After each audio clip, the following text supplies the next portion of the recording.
nesse segundo momento, eu pensei que era a professora Geni que ia debater os textos dela, né, dialogar sobre os dois textos.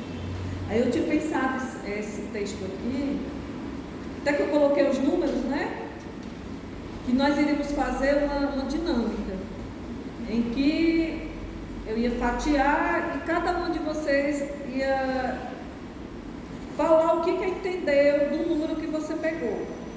Mas como a gente que vai mediar esse momento de hoje, aí eu disse, então não vou fatiar, vou entregar para cada um, e cada um de nós vai ler um pontinho desse e vai fazer uma análise do que nós entendemos sobre Vygotsky. E se você não entendeu, você diz, esse ponto aqui eu não entendi, para a gente discutir, porque naquele encontro, que foi nosso quarto encontro, a gente conversou sobre Vygotsky, sobre esses dois textos. Eu acho que são textos que a gente não pode deixar de passar em branco nesse nosso momento de pesquisa, nesse nosso momento de reflexão sobre deficiência intelectual, né? Porque ele traz assim uma compreensão muito significativa no meu entendimento conceitual sobre a deficiência intelectual, sobre a aprendizagem da pessoa com deficiência intelectual, sobre o papel do pesquisador, sobre o papel do professor, o papel da educação, porque nos vários textos dele, ele fala de educação, o quanto a educação é importante para construir o sujeito no desenvolvimento das suas funções psicológicas superiores. E ele diz que é nessa relação de cultural, essa relação social, que o sujeito se constitui um ser social em desenvolvimento. Que ele diz que é um deve ser. Porque a gente nunca está estacionado na nossa aprendizagem. A nossa aprendizagem, ela é o tempo todo em movimento. Aí aqui a gente vai iniciar, eu vou iniciar no ponto 1. Aí a gente, conforme mexe a panela, não é assim, né? É assim. 1, 2, 3, até. No número 1, eu quis iniciar aqui, porque eu até coloquei os slides para vocês, e eu trouxe algum, tipo um dicionário para a gente entender alguns textos, algumas terminologias que tem no texto de Vygotsky. É que quando você não entende que era a terminologia usada à época, vai te estranha, né? Vai Vygotsky é da inclusão, Vygotsky que via a pessoa com deficiência estar na escola regular e usar esses termos eram os termos usados na época, né? Aí aqui no número 1, os termos de defectologia, a criança mentalmente atrasada, a criança oligofrênica, débil, idiota, imbecil, defeito, utilizadas no artigo, foram mantidas na presente tradução por corresponderem à terminologia usada no início do século XX. Porque se a gente não atenar para isso, você vai sentir uma estranheza muito grande, né? Quando a gente defende tanto as ideias de Vygotsky, que é tão atual, e ele usa a criança com deficiência como defeito. Mas já era avançado para a época se pensar nessa criança com defeito, numa criança que poderia desenvolver, que poderia aprender, só que de caminhos diferentes. A criança com deficiência intelectual, a criança com deficiência visual, a criança com surdez. Ele cita lá no tomo 5, várias vezes, a Ellen Keller, que é uma criança surdo-cega, que não tem prejuízo cognitivo, e que com a tutora, que ela conseguiu ter uma comunicação, né, um diálogo, e entender essa linguagem funcional. A Ellen Keller, ela terminou o ensino superior, e a Ellen Keller passou a ser uma das principais formadoras e defensoras da educação inclusiva. Inclusive, a Ellen Keller veio aqui para o Brasil, se eu não me engano, foi em 1960. Então, a Ellen Keller, para mim, é uma das pessoas assim, que a gente pode ter essa reflexão de que todo mundo aprende, todo mundo se desenvolve. O que diferencia é os caminhos, é a forma como o fulano aprende, é a forma como o Beltrano aprende, né? Atualmente seria o equivalente às expressões como deficiência, educação especial, criança com deficiência. É inegável o interesse histórico e a importância no contexto brasileiro de traduções diretas da obra de Vygotsky. Que alguns dos textos de Vygotsky, se vocês quiserem depois se apropriar, eu compro muita coisa dele na Amazon. E muita tradução que é da Zóia Prestes, que é filha do Júlio Prestes, que ele foi refugiado, né, na União Soviética. Ela chegou lá com 8 anos, então ela se apropriou muito da língua russa. E ela, como pesquisadora, ela começou a ter interesse pela teoria histórico-cultural de Vygotsky, porque ela também era uma revolucionária. O Júlio também era um revolucionário. E Vygotsky, ele viveu na Revolução Russa. Né? E o Vygotsky, ele tem sua base teórica no Marx, né? Na teoria de Marx. Aí, então, esse mecanismo de mudança, de constituição, de desenvolvimento, de transformação social, Vygotsky tem as bases no marxismo. Né? O termo escola auxiliar, que aparece no texto, refere-se a escolas especiais para as crianças com deficiência mental, que hoje é deficiência intelectual. Certo? Número 2. Não há nada mais precário do que selecionar por meio de traços negativos. Ao fazermos essa seleção, corremos o risco de escolher e reunir em um único grupo crianças que, em seus aspectos positivos, terão pouco em comum. O que é que a gente tem dessa fala?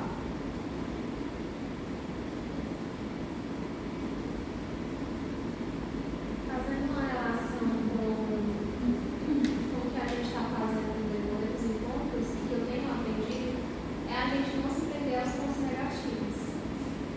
Não pensar no que a criança não consegue, ela ainda não faz isso, mas ver por outro olhar, que ela já faz, que ela já consegue.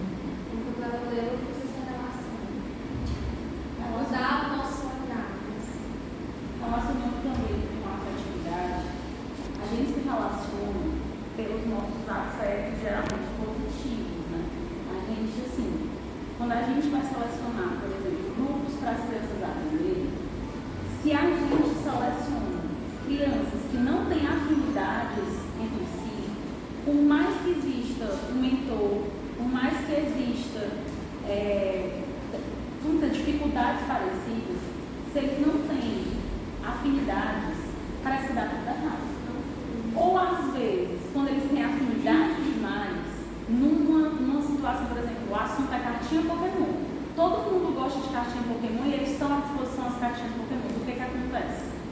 O caos na pedra, se o assunto que vai ser mais comum vai ser o que não é o da aula, e a gente acaba se perdendo também. Então, fazendo uma ponte entre o que foi dito aqui e essa constatação, eu penso que se a gente seleciona só vendo as deficiências, sem olhar também essas afinidades afetivas, as afinidades também de gostos, de interesses e tudo mais, a gente também corre o risco de se perder. E aí é como muita gente defende a questão das escolas especiais para colocar as crianças deficientes todas ali separadas, né, da escola regular, porque eles acham que isso vai fazer com que as crianças típicas desenvolvam mais e as crianças atípicas também desenvolvam mais.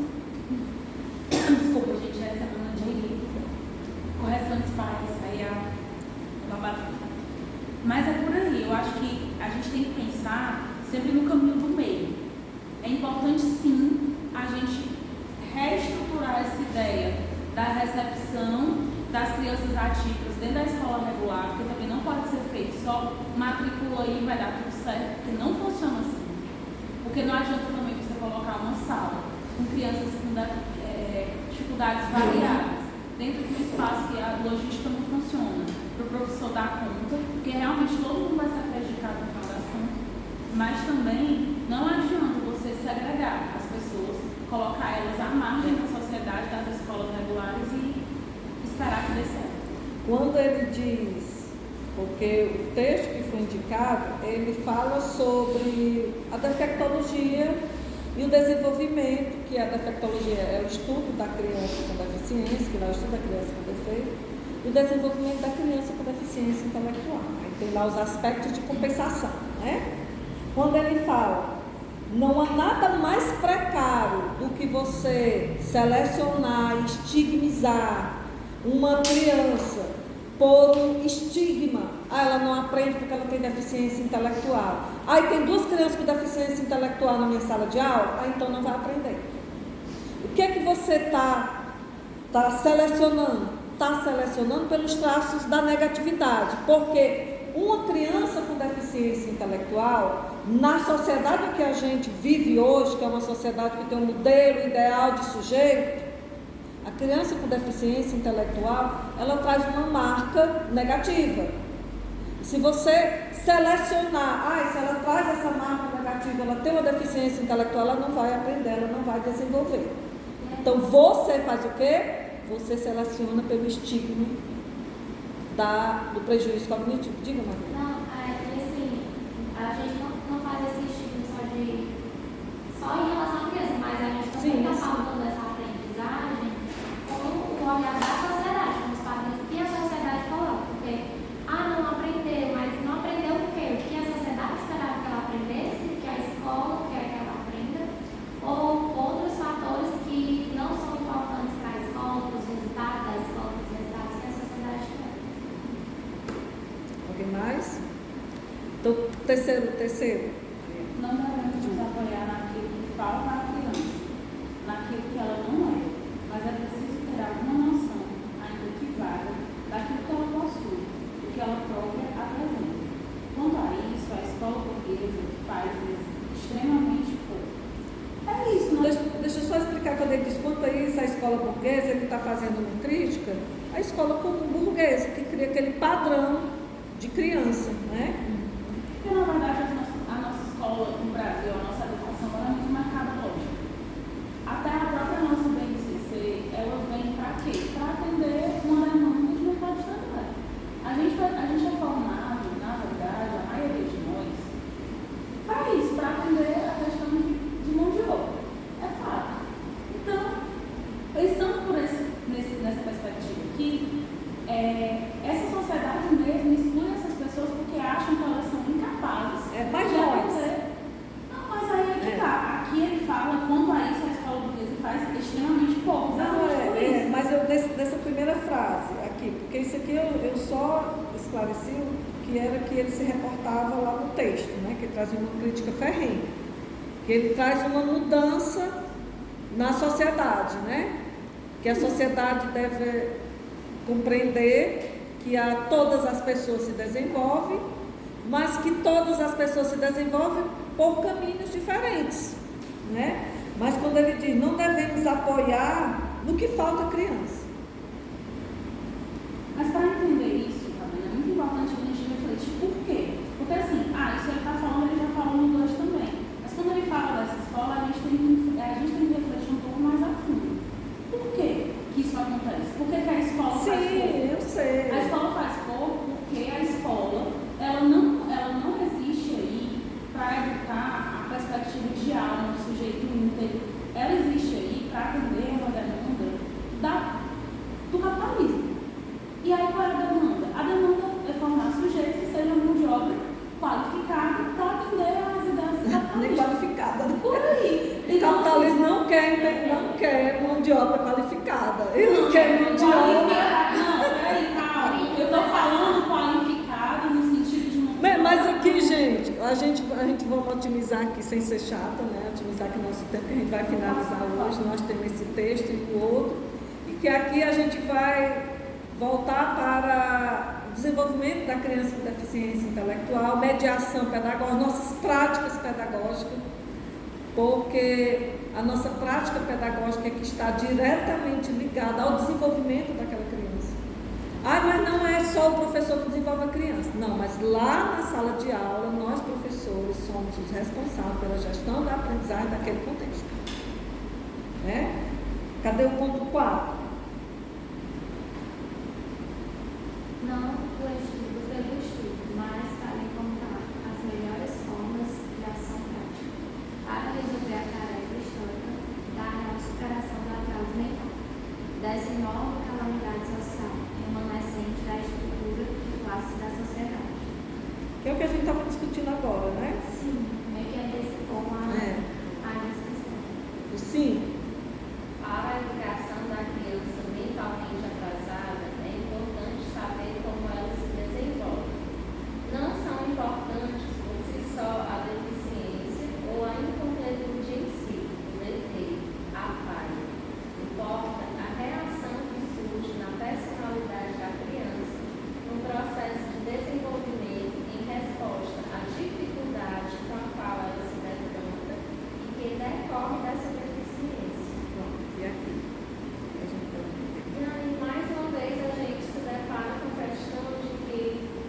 veio para ver de que forma a gente pode ajudar aquela criança a desenvolver alguma habilidade. Porque, como nós estávamos falando no início, por mais que a gente tenha conhecimento da deficiência, por mais que a gente tenha feito cursos, mas cada criança tem as suas especificidades. Então, não tem como a gente chegar numa sala e, olha, professor, tarefa aqui para você, porque o aluno funcional. Você tem que conhecer a criança, o histórico, tem que conhecer a família, ver o que ele gosta, suas preferências, para a partir daí você desenvolver um trabalho com ele. E eu acho que quando ele diz que é importante saber como ela se desenvolve, tem que conhecer a criança para poder ver como é que esse desenvolvimento vai acontecer, como é que você pode ajudar. Exatamente. Você, gente, ó, vou dar aqui um exemplo. Se é passado para a criança uma proposta de atividade, vamos supor que uma atividade, você está trabalhando um texto, uma proposta curricular, e é passado uma atividade para ele que ele não sabe o que fazer. Não tem sentido nenhum para ele. Primeiro, ele não sabe o que é que a questão está querendo que ele faça. Segundo, ele não tem funcionalidade para ele porque está para além da sua maturidade cognitiva. Está para além da sua compreensão a respeito daquela atividade. Então, para ele não tem sentido nenhum. O que é que ele faz? Ele sai da sala. O que é que ele faz? Ele rasga a tarefa. O que é que ele faz? Ele espera que alguém dê a resposta. O que é que ele faz? Ele copia. E eu sempre me coloco no lugar da criança. Porque eu, na situação dele, no lugar dele, eu ia agir da mesma forma. Porque é uma reflexão que a gente estava fazendo no início. Nós, enquanto adultos, a gente está no processo formativo, em que a discussão não interessa. O currículo que está ali não interessa. A temática que está sendo abordada ali não te interessa. A forma como está sendo dialogado, sem trazer um apoio visual, sem trazer um slide, sem trazer uma dinâmica, deixa você naquele marasmo. O que é que a gente faz? Você acha aquele momento entediado. Né? Pelo menos eu, Fabiana, eu acho. Pelo menos eu, Fabiana, eu acho. E o que é que a gente faz? A gente não consegue passar muito tempo calado. Aí você fica cutucando, baixa o bilhetinho, olha. O WhatsApp, olha.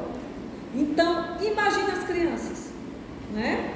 Crianças que têm os problemas familiares, né? A gente não pode negar o problema familiar da criança, o seu contexto familiar, porque o seu contexto familiar é reflexo do seu comportamento, né? Os 6. A criança mentalmente atrasada não é feita apenas de lacunas e defeitos.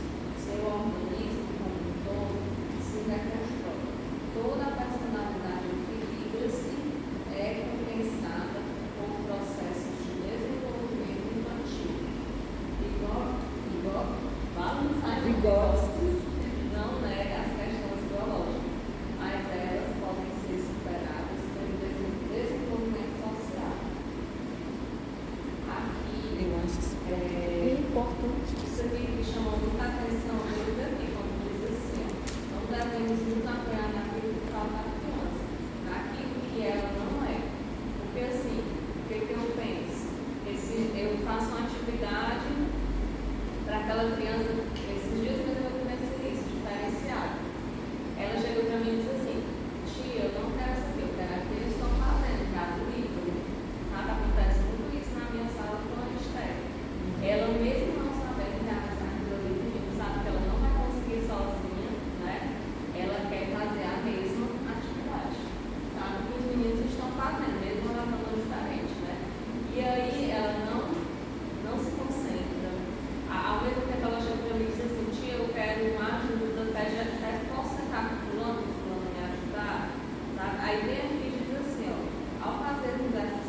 naquele texto da professora Geni, né, da gestão da sala de aula, da gente pensar em como mudar essa visão dos alunos, né, trazer os aspectos positivos da Esther, tentar colocá-la no grupo produtivo, né? Ela fala lá de muita aprendizagem cooperativa, que a aprendizagem cooperativa é diferente da aprendizagem colaborativa.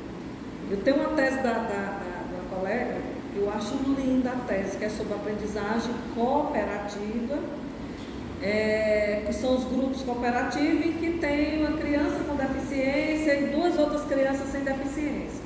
Aqui no Ceará tem um município que trabalha com a aprendizagem cooperativa. E lá, né, o desenvolvimento das crianças com ou sem deficiência são bem significativos. Inclusive, eu acho que é um desses que está aí das escolas desenvolvidas, né, dos municípios desenvolvidos no SPAES, né? Inclusive, o Ceará foi uma escola reconhecida, um prêmio mundial, foi sobre saúde mental. Cada criança que na pandemia adotou um aluno, né? Eu achei fantástico essa estratégia. No contexto que a gente vive, né? De todos os desafios da educação que a gente conhece, uma escola se destacar por isso é realmente assim, extraordinário. Quando eu vi, eu não acredito que não foi por isso, porque realmente assim, superar muitos desafios. Eu gosto muito quando ele diz assim, ó, que o Vygotsky não nega as questões biológicas, mas elas podem ser superadas pelo desenvolvimento social. Que a gente não deve colocar dentro do mesmo grupo todas as pessoas com deficiência intelectual, porque todas as pessoas são diferentes, com ou sem deficiência. Eu lembro de um filme, eu acho que já até falei para vocês, aquele filme Entre Amigos, em que os 3 protagonistas são pessoas com síndrome de Down. Síndrome de Down tem deficiência intelectual. Né? Então, eles se desenvolveram muito, o contexto oportunizou, né? Ele muito cedo estava na escola. E se a gente fosse ver as crianças com síndrome de Down pelas suas questões biológicas, a criança com síndrome de Down tem prejuízo cognitivo, tem dificuldade na memória, tem dificuldade na metacognição, tem dificuldade na transferência de conhecimento, né, na memória operacional. E a Marília Gabriela perguntou para ele como é que ele gravava, se ele tem dificuldade na memória. Aí eles disseram, tinha um que era mais expressivo, ele disse, olha, com os outros grava 1 hora, 2 horas, com a gente grava 15 minutos. Ele disse que o produtor lia o texto, terminava, gravando ele já gravava, porque senão ele esquecia, porque ele tem dificuldade de armazenar aquilo que ele está lendo. Então, a memória dele, a memória operacional, ele absorve poucas informações. Então, era gravado. Isso é o que? Estratégia de aprendizagem. Né? De como eles iam gravar com eles. Eles gravaram, a gente pensa que ele grava o filme inteiro, né? Mas é muito quebrado. Ponto 7. Eu percebi que o 7 está repetindo 5. Aí tá. E o 8 está repetindo 5. Ah, então, tá mesmo. Então, 10. Não, o 8 está repetindo 6. Outra concepção de compensação que corresponde melhor, penso eu, à realidade, está relacionada ao fato de que os fenômenos da compensação, no campo da consciência, foram estudados mais tardiamente do que em outros campos. A tarefa consiste em responder como surgem, então, os processos de desenvolvimento compensatório, quando eles não estão relacionados com a tomada de consciência, quando o defeito da função não é capaz de suscitar sentimentos de inferioridade e de deficiência, bem como a tomada de consciência dele. Essa parte de compensação ainda... porque no texto, né, quando o Vygotsky ele faz as pesquisas sobre a criança com deficiência, ele diz que uma forma dele compensar aquela deficiência é ele ter consciência da sua inferioridade daquele órgão, por exemplo, a criança com deficiência visual. Quando ele encontra as barreiras do ambiente e ele tem essa consciência de que ele tem um sentimento de inferioridade com relação a ser vidente e a ter deficiência visual e o outro ser vidente, ele cria uma força, que ele chama força motriz, para superar aquela deficiência. Aí vem o estímulo para aprender a leitura por uma forma diferente, que é o sistema Braille de ensino. Da mesma forma, a pessoa com surdez. Já com a pessoa com deficiência intelectual, ele não tem essa consciência de que ele tem um prejuízo cognitivo. Tanto que no texto ele fala que se você perguntar para uma pessoa com deficiência intelectual, está ele e 3 outras pessoas sem deficiência, quem é o mais inteligente, ele diz que é ele. Ele não tem essa consciência do seu prejuízo cognitivo, da sua limitação cognitiva.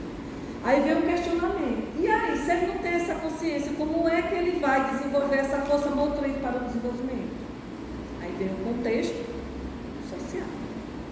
Vem as relações sociais. Vem a relação dele com o outro. Vem as mediações. Eu participei da pesquisa que eu até disse para vocês, com deficiência intelectual, em que as crianças, elas iniciaram a pesquisa num nível de desenvolvimento de escrita e de leitura, e no final estava em outro nível mais avançado, inclusive na organização do pensamento. É porque elas respondiam por impulsividade, elas respondiam de forma, por tentativa e erro. Aí quando, nas formações, ele diz, não, você pode ajudar a criança a organizar o pensamento.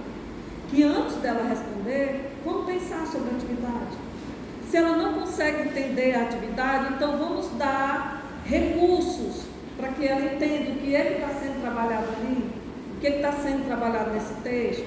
Aí o que era que a gente oferecer para a criança? Um apoio visual. Tanto que a gente aqui falou tanto de apoio visual para ele compreender o texto. Porque o apoio visual traz flashes de memória sobre o texto, né? Então é isso que ele diz aqui, que a criança com deficiência intelectual não tem essa força motriz de consciência do prejuízo cognitivo. Aí ela vai ter essa consciência nas relações sociais, nas mediações que a gente faz, no contexto que ela está inserida. É porque aí ela vai perceber, assim. Aí a gente que percebe essa dificuldade da criança e a gente ajuda ela a se desenvolver, por exemplo, na avaliação que a gente faz da criança. Ela está nesse nível de interagir com o conhecimento, ela se comunica dessa forma, ela só identifica o nome, ela ainda não tem nenhum conhecimento da língua escrita. Então a gente tendo esse conhecimento a respeito do desenvolvimento da criança, a gente vai oportunizar com as mediações, com os recursos, né? Ajudar essa criança a organizar seu pensamento, certo? E quando ela diz assim, mas eu sou especial, ela não tem essa consciência do que é especial, que foi botado na cabeça dela. Em especial, quando ela diz eu sou especial, se não tiver trabalhado na coletividade, que todas as crianças são especiais, ela se coloca numa posição de diferente e no sentido de negatividade. Ela é especial porque ela não aprende. Tanto que lá na escola, que eu sou do AE, tem crianças que não querem ir. Agora há pouco, dizia que era a sala dos especiais. Eu falei, que é a sala de todo mundo, que todo mundo entra aqui. A próxima, 10, né? Processo compensatório cognitivo, sua comparação com os outros, conduzem a uma afirmação baseada em fatos. A fonte, o estímulo primário para o surgimento dos processos compensatórios, são as dificuldades objetivas com as quais a criança se depara no processo de desenvolvimento. Ela tenta contornar ou superar essas dificuldades com a ajuda de uma série de informações que originalmente não estão dadas em seu desenvolvimento. É aquilo que a gente está discutindo agora, né? As estratégias, os recursos, né? Identificar como é que aquela criança se desenvolve, identificar como é que a gente diz assim, como é que a gente identifica, como é que a criança lida com o conhecimento, como é que ela lida com as situações novas que surgem, ela se deparando com as situações, ela se deparando com aquela atividade. Se a gente fizer uma pergunta para o aluno, Você sabe o que ele está querendo que você faça? Eu não sei. Se ele não sabe, ele não vai fazer. O que é que você... Eu acho assim, são perguntas tão significativas para o desenvolvimento da criança. O que é que você acha que você vai fazer aqui? E a gente joga. O que é que você acha que é preciso para você fazer? Você já fez alguma atividade parecida com essa antes? Tinha um aluno lá na escola que ele dizia, não sei não faço não sei. Eles vão tentar, vão pensar. Guilherme. E ele fez uma atividade muito bacana.